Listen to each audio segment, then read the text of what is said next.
Enquanto isso, no Congresso Nacional, especificamente na Câmara, o Conselho de Ética abriu um processo contra o deputado André Janones por suspeita de envolvimento em esquema de rachadinha.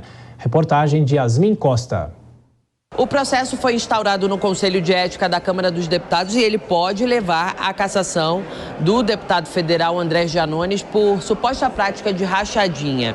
Essa é a primeira etapa desse processo. Inclusive, o relator ainda vai ser definido, mas 3 nomes já foram sorteados e que podem conduzir essa investigação. São os deputados Emanuel Pinheiro, neto do MDB do Mato Grosso, Guilherme Boulos, do PSOL de São Paulo, ou Sidney Leite, do PSD do Amazonas.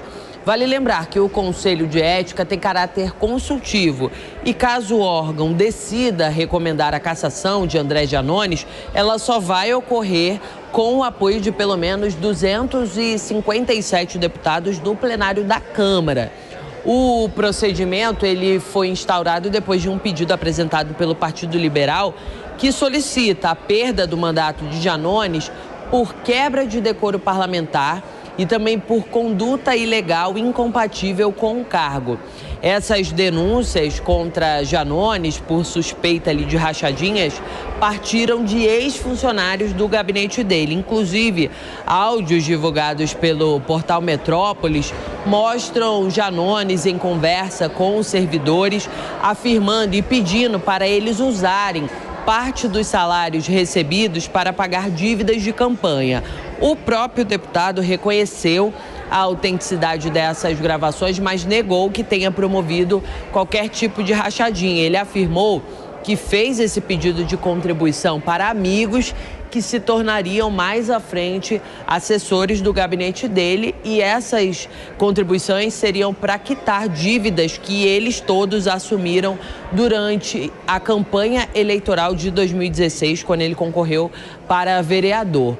O ministro Luiz Fux, do Supremo Tribunal Federal, ele autorizou também a abertura de um inquérito para investigar esse caso. Essa solicitação, ela foi feita pela vice-procuradora-geral da República, Ana Borges Coelho Santos, para investigar esse caso e, mais especificamente, suposta prática de crimes de associação criminosa e também peculato.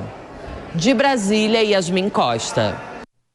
Bom, Cristiano Vilela, essa situação do parlamentar, e são duas frentes, né? O Supremo e o Conselho de Ética. Agora eu te pergunto, se ele perde o mandato, o processo sai do Supremo ou o Supremo analisa porque é um fato envolvendo ele quando era parlamentar?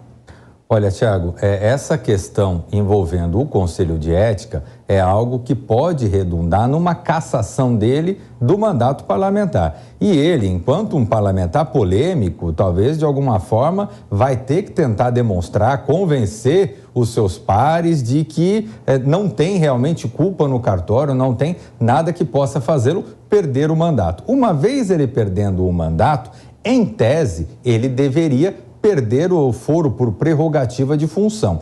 Existe uma discussão porque, por muitas vezes, o Supremo Tribunal Federal entende, e o Judiciário como um todo, entende que, caso aquele crime tenha ocorrido durante a atividade do mandato parlamentar, ele deve continuar prosseguindo no próprio Supremo Tribunal Federal. Mas, nesse caso, vejamos que se trata da eleição dele a prefeito de uma cidade de Minas Gerais, enquanto ele ainda nem era deputado. Então, não se tem elemento nenhum justificativa para continuar no Supremo. Portanto, muito provavelmente, numa situação hipotética dessa, o processo deve ir em primeiro grau. Ô Dora, o Congresso Nacional ainda precisa analisar inúmeras pautas econômicas. Hoje o dia foi dedicado a sabatinas. Será que o Conselho de Ética tem tempo para analisar a situação dele nesse ano ou isso vai ficar para depois do recesso?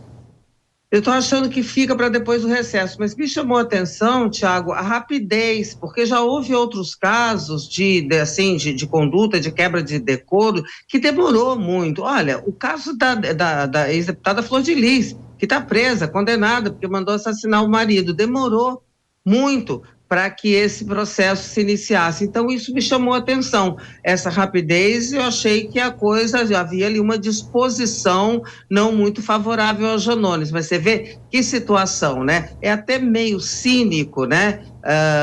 Parlamentares julgarem o outro por rachadinha, porque é uma prática assim, disseminada. Agora, o Janones não pode argumentar isso, porque senão ele vai estar admitindo que ele fez. Agora, se houver alguma decisão mais firme, mais gravosa contra ele, fica aí de lição para essa prática que é recorrente, o aviso. Olha, quem for pego já não está mais livre de punição.